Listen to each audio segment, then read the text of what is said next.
You're listening to the CyberWire Network, powered by N2K.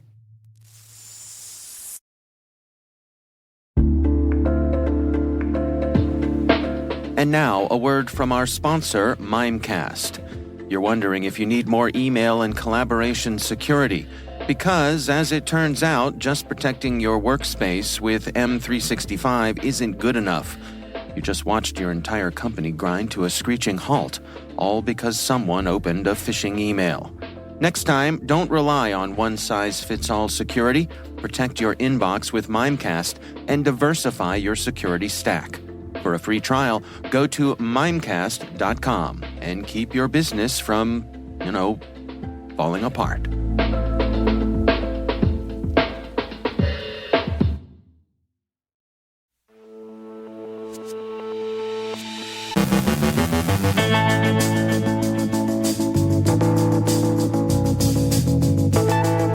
Kimsuky's tailored reconnaissance tools. GoldenJackal is an APT quietly active since 2019. Criminals target YouTube viewers with free cracked software. Rheinmetall's data was posted to BlackBasta's extortion site. The Cuba gang claims credit for the attack on the Philadelphia Inquirer. CERT-UA identifies a probable Russian cyberespionage campaign. Ireland views cyber assistance to Ukraine as a contribution to collective security. Ann Johnson from Afternoon Cyber Tea speaks with Tyrance Billingsley about black tech. Our guest is Oz Alashe from CybSafe on raising VC money amidst a down economy, and KillNet's underperforming hacktivists.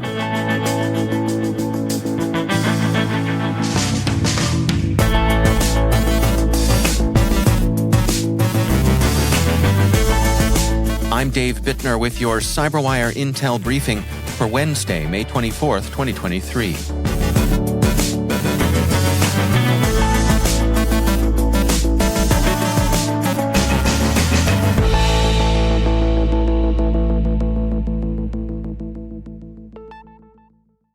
SentinelOne has observed North Korea's Kimsuky using advanced reconnaissance malware. A new piece of custom malware in use by the hackers, Random Query, has the single objective of file enumeration and information exfiltration. Other observed Random Query variants in the wild are much different, having a broader array of capabilities that usually includes keylogging and further malware execution features. The tool is prominent in Kimsuky's arsenal and is commonly distributed through phishing attacks. In the present wave of attacks, the hackers claim to be the chief executive of Daily NK, a well-known news organization based out of Seoul that reports on North Korean affairs. The Hacker News writes that the gang sends a Microsoft-compiled HTML help file, which, if opened, executes a Visual Basic script that eventually retrieves a second-stage payload, a VB script flavor of Random Query. The malware goes on to harvest system data and transmits them back to the threat actor's C2 server.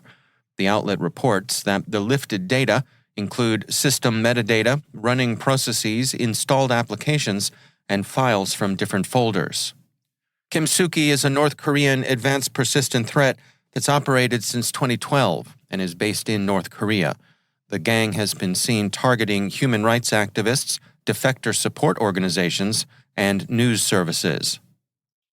The GoldenJackal APT is a newly described threat actor that's been in operation since 2019. Kaspersky explains that the group specializes in long-term infection and information collection against targets in South Asia and the Middle East. The hackers were seen using fake Skype installers and malicious Word documents in 2020. The other known infection vector, the researchers explain, was a malicious document that uses the remote template injection technique to download a malicious HTML page, which exploits the Folina vulnerability. The group sports a custom toolkit designed for collection, pivoting, and persistence. Kaspersky, as usual, offers no attribution. They do, however, note inconclusive circumstantial similarities between GoldenJackal and Turla, a generally Russian intelligence service-associated threat actor. Kaspersky attributes the group's low profile to its low victim count and discriminating targeting. FortiGuard Labs reports on a continuing campaign against YouTube viewers that exploits hijacked YouTube channels with high subscriber counts. The attackers upload videos that show how to acquire free cracked programs like Adobe Acrobat.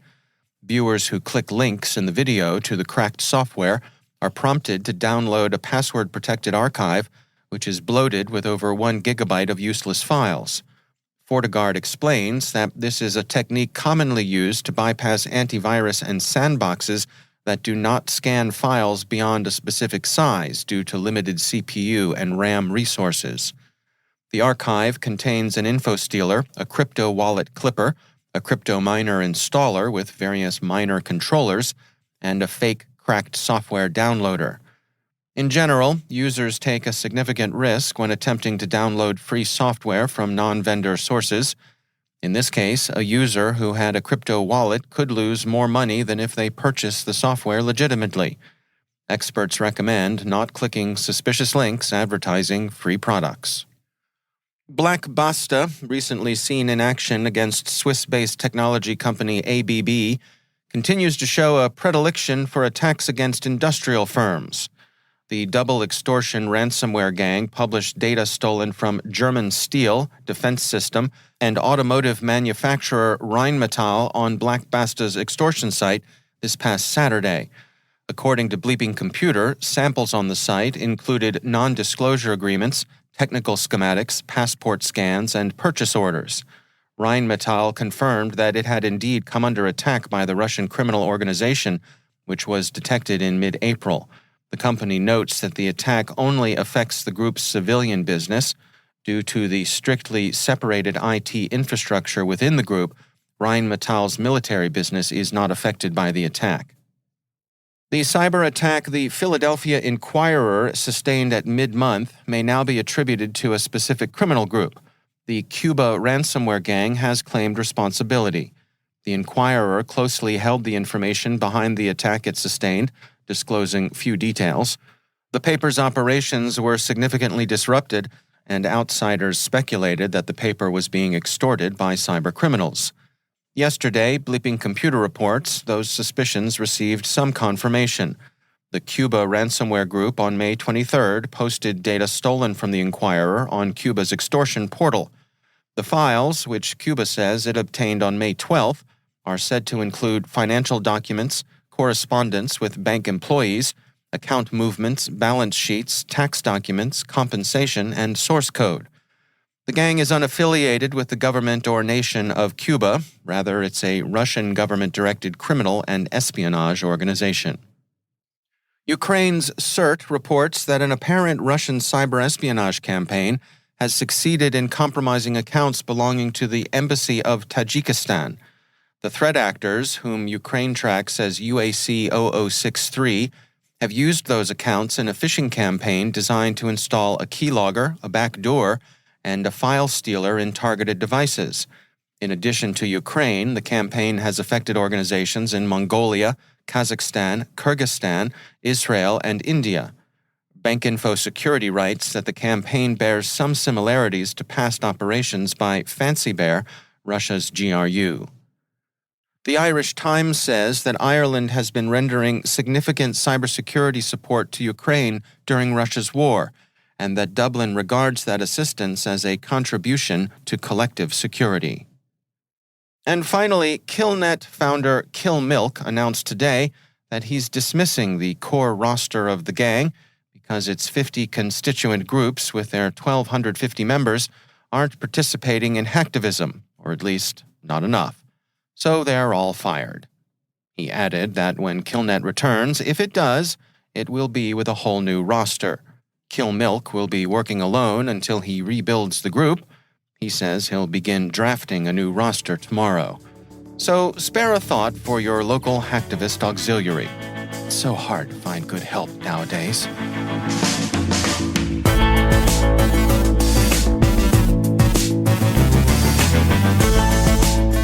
Coming up after the break, Ann Johnson from Afternoon Cyber Tea speaks with Tyrance Billingsley about black tech. Our guest is Oz Alashe from CybSafe on raising VC money amidst a down economy. Stay with us.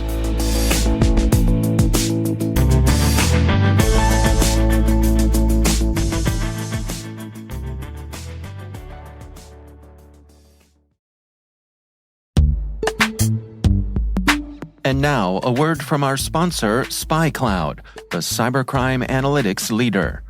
SpyCloud disrupts cybercrime by telling you what criminals know about your business and your customers, so you can take action to prevent ransomware, account takeover, and online fraud. SpyCloud constantly recaptures and analyzes new data from the criminal underground, including credentials, cookies, and PII siphoned from malware-infected devices. With knowledge of the specific data criminals have in hand from InfoStealer malware on managed and unmanaged devices, security teams can respond with a more efficient and effective process called post-infection remediation. Get SpyCloud's post-infection remediation guide outlining the 7 steps for preventing a malware infection from becoming a full-blown ransomware incident. Visit spycloud.com/cyberwire. That's spycloud.com/cyberwire. And we thank SpyCloud for sponsoring our show.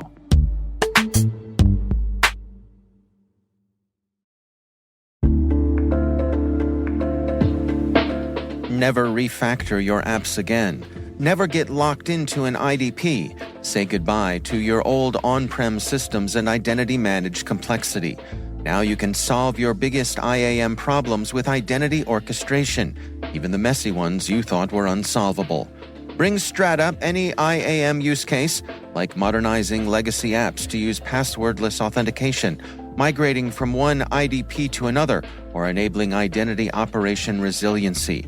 Strata's identity orchestration platform is designed to extend the value of your identity infrastructure, no matter the complexity or scale.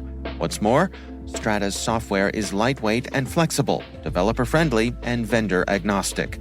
Want to see it in action? Share your identity challenge with Strata on a discovery call, and they'll hook you up with a complimentary pair of AirPods Pro.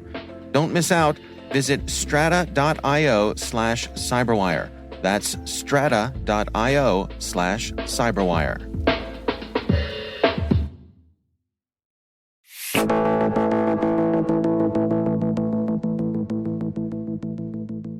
Oz Alashe is CEO and founder of CyBSafe, a British software-as-a-service company and provider of a platform that helps businesses reduce cyber risk. Among the many awards and accolades Oz Alashe has received is the MBE, Member of the Most Excellent Order of the British Empire. Our conversation centers on the state of VC funding for cybersecurity in uncertain financial times, and specifically how that might affect Black entrepreneurs. Most VCs out there want great ideas that are likely to deliver real value into the market and, of course, real value back to shareholders and investors. And so any Black founder who is looking for VC money will need to be able to demonstrate that they have that. The reason that I guess we're talking about it is because there is no shortage of information that suggests that, quite often many of the people that they will be pitching to, many of the organizations that they will be attempting to present their ideas and their teams to won't necessarily look like them, maybe won't necessarily even understand the same context, circumstance, and experience that they've had, and therefore they'll be less likely to raise money. The stats tell that story. My experience has been wholly positive. I've never really had a conversation with a VC that wasn't unpleasant, or at least wasn't any more unpleasant than I think it's supposed to be sometimes, is the truth. But what is very, very true is that Black founders will need to be really clear about how their opportunity is going to deliver return and value. And they can't take for granted that people will necessarily understand where they're coming from, especially if they don't necessarily come from the same places and backgrounds that many of the other founders that the VCs look at will have come from. It's a really interesting point. And I think, over the past couple of years, we've seen certainly an emphasis on the importance of diversity in cybersecurity, the importance of diversity in thought, that people from different backgrounds bring different approaches to problem solving. How does that play into where we find ourselves today, to the reality of that situation? Can it be a help? Is it a hindrance? Is it neutral? What's your insight there? Yeah, so in my experience, I think it should absolutely be a help.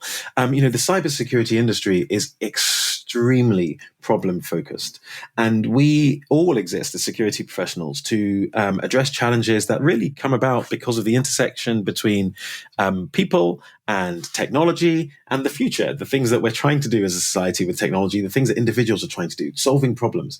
And so the challenge that we've got as security professionals is really making sure that we can address those problems and address those challenges and face into that future, given everything the adversary wants to do, with the biggest range of minds that we can possibly apply to these challenges. So you can't really do that if you don't have a diverse group of people. And a diverse group of people tends to come from a range of different backgrounds, a range of different places.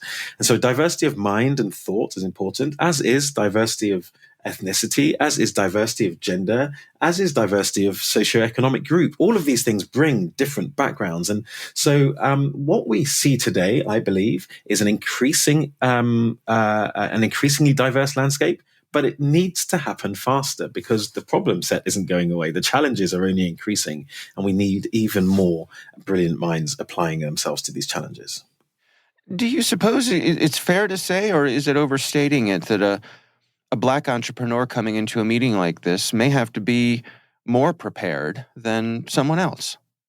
I don't think it's unfair to say that. I as a Black man myself and a Black founder myself, and indeed having had a few other, or indeed at least one other career before this as well, the reality is that unfortunately sometimes we face prejudice. We face people who either wittingly or unwittingly expect certain things because of what they see in front of them, rather than actually listening to what is being said, or indeed actually maybe even seeing past what is in front of them. And so with that in mind, I do think it's right that Black founders do need to be doubly prepared. That's not to say that everybody they're speaking to is either racist or indeed doesn't want them to succeed. It's just simply to say that actually you can't take that for granted. Unfortunately, prejudice, as it's termed and described, affects so many different people. And in the same way that as a man, I couldn't possibly fully understand the prejudice and indeed the benefits that I get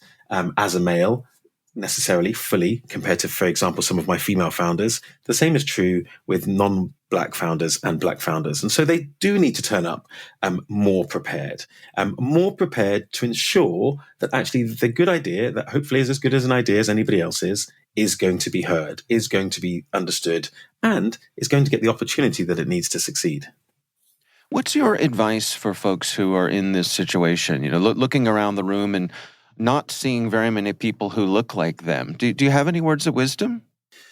I don't know that they would be words of wisdom, Dave. I'm not entirely sure that I am the wisest person, but I would happily share my thoughts and indeed my experiences as well. I guess my first recommendation is to not be fazed by it. The reality is that if you are an entrepreneur or wanting to be an entrepreneur and a founder of a company that is going to do something really quite spectacular as far as impacting the world is concerned, then being in a room full of people who don't look like you should not knock you off your stride.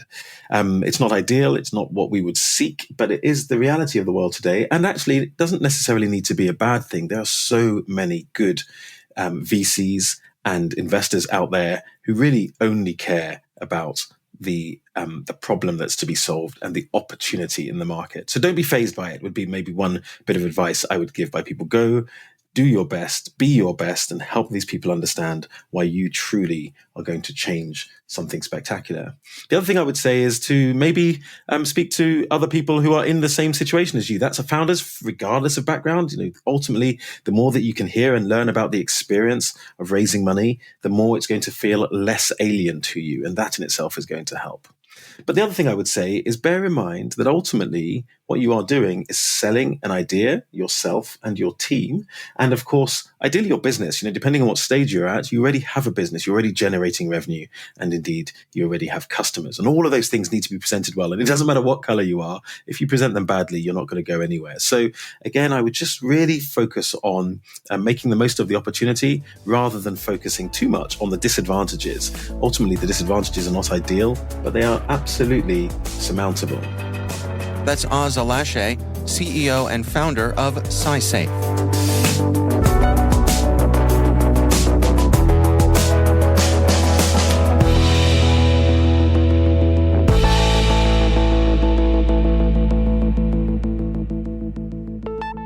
Microsoft's Ann Johnson is host of the afternoon Cyber Tea podcast right here on the CyberWire podcast network. She recently spoke with Tyrance Billingsley about black tech. Here's part of their conversation. And today we're going to talk about the power of community and the rebirth of Tulsa, Oklahoma as a center for Black leadership and cultivation of Black potential. I'm joined today by Tyrance Billingsley II, a born and raised Tulsa entrepreneur, ecosystem builder, and community leader with a background in politics and community organizing. For the past 3 years, Tyrance has been seeding the narrative of Black Wall Street as the world's premier Black innovation economy through Black Tech Street, an organization where he is the founder and executive director. Welcome to Afternoon Cyber Tea, Tyrance. Thank you so much, and it's a pleasure to be here. So that brings us directly back to Black Tech Street. This is an organization initiative you founded because you had that passion and you wanted to have that impact for your mission. Tell us more about Black Tech Street. What was the purpose behind the organization and how actually did it come to be? I'd love to understand the origin story. Absolutely. So being a born and raised Tulsan and a relative of Tulsa Race Massacre survivors, I had heard about the excellence of Black Wall Street. It was deeply rooted in my identity. So I eventually ended up asking myself a question where I said, what could Black Wall Street have been had it been supported and not destroyed? And when I thought about the level of tenacity that it took for these entrepreneurs to build these incredible businesses during Jim Crow, the smashing through walls and the out-of-the-box thinking, it showed a lot of parallels with the attitude you have to be successful in the tech industry. And that's essentially led me to this kind of three-pronged epiphany. You know, one, tech is one of the only industries in which you can build intergenerational wealth in 7 to 10 years via successful company exit. Two, tech is the core medium through which all global innovation is consistently taking place. And three, by the year 2030, there were projected to be as many as 4.3 million high-paying vacant tech jobs due to a tech talent shortage. So when I put all three of these things together, I not only saw an incredible wealth-building opportunity for Black people, I kind of saw the Black Wall Street vision push to a new horizon. So this led me to surmise, had Black Wall Street been supported and not destroyed, it would be nothing other than the nation's premier Black tech ecosystem. So that's where the name Black Tech Street comes from, and that's our mission. Working to rebirth Black Wall Street as a tech hub, but also kind of use Black Tech Street as this banner that catalyzes a movement that sees Black people embrace tech as a means to build wealth and impact the world. So community. One of the aspects of Black Tech Street that you emphasize is community, and communities provide us with a sense of connection, a sense of support, and also we can build communities for learning where people have the ability to have resources that are so critical. Why is community so important to Black Tech Street? And tell us a little about the community that you have and you're building in Tulsa. Absolutely. So community is so critical to Black Tech Street because community was critical to Black Wall Street. What made Black Wall Street successful were so many different actors collaborating in ways that uplifted each other, and they were able to fill in each other's gaps. They were able to make up any lack that the other had by providing key services. So community is critical to Black Tech Street because it's built on the foundation of that culture, but also the Tulsa community, and particularly the Black Tulsa community. We have a saying called, what you do for me without me, you do to me. And that essentially emphasizes that even if you're trying to help, even if you want to do something that's good for the community, you have to do it alongside them. You can't sit up in an ivory tower or in some room and say, we're going to think of something cool to do for Black people, but we're not going to involve them in the process. We're not going to have their fingerprints all over the plan. That's not how things get done in the Greenwood community in Tulsa. It's pretty core for us to be able to operate. That's Ann Johnson from Afternoon Cyber Tea speaking with Tyrance Billingsley. You can hear more of that conversation on the Afternoon Cyber Tea podcast. You can find that wherever you get your podcasts.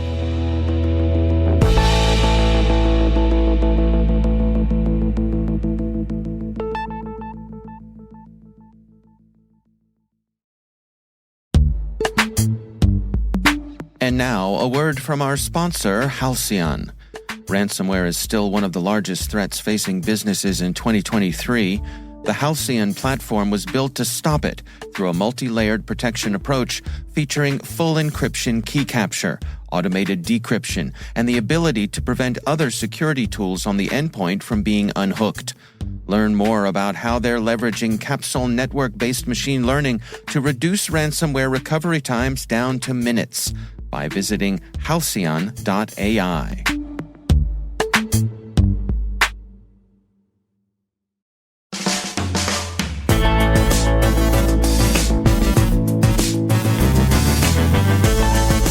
And that's the CyberWire. For links to all of today's stories, check out our daily briefing at thecyberwire.com. We're privileged that N2K and podcasts like the CyberWire are part of the daily intelligence routine of many of the most influential leaders and operators in the public and private sector, as well as the critical security teams supporting the Fortune 500 and many of the world's preeminent intelligence and law enforcement agencies. N2K Strategic Workforce Intelligence optimizes the value of your biggest investment, your people. We make you smarter about your team while making your team smarter. Learn more at n2k.com. This episode was produced by Liz Irvin and senior producer Jennifer Iben. Our mixer is Trey Hester, with original music by Elliot Peltzman. The show was written by Rachel Gelfand. Our executive editor is Peter Kilpie, and I'm Dave Bittner. Thanks for listening. We'll see you back here tomorrow.